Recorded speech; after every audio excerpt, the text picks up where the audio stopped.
আজ অনেকদিন পর কলেজে যাওয়ার কারণে আমার বান্ধবীর পুরো লস হয়ে গেল। So hello everyone, welcome back to my channel. আমি প্রতিভা। তোমরা সকলে কেমন আছো? আশা করছি সকলে খুব ভালো আছো। আজকে আমাদের কলেজে কিছু কাজ ছিল, সে কারণে মূলত কলেজে যাওয়া। অন্যান্য ভিডিওগুলোর তুলনায় আমাকে আজকের দিনে একটু বেশি মোটা লাগছে। এটা মূলত ঘুম বেশি হওয়ার কারণে। এই সুখ ক্ষণস্থায়ী, কারণ ভেবেছিলাম 2026-এ কামব্যাক করব। কামব্যাক করতে করতে আমার এক্সাম চলে এসেছে, আর আমি যেখানে যাই না কেন আমার লেট হবেই হবে। এটা মূলত চুলের কারণে। আমি যেহেতু চুল বাঁধতে পারি না, আর আমার প্রত্যেকটা ছবিতে বা ভিডিওতে দেখবে যে আমার চুল বেনুনি করাই থাকে।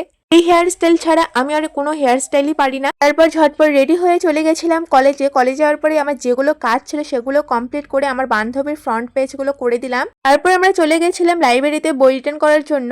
আমার একটা বান্ধবী অনেকদিন আগে একটা বই নিয়েছিল, কিন্তু বইটা রিটার্ন করতে ওর অনেকটাই লেট হয়ে যায়, সেই কারণে ওকে ফাইন দিতে হয়েছিল। তো আজকের ভিডিওটা এখানেই শেষ করছি। দেখা হচ্ছে নেক্সট ভিডিওতে। ভিডিওটা শেষ পর্যন্ত দেখার জন্য অনেক অনেক থ্যাংক ইউ। Tata, by.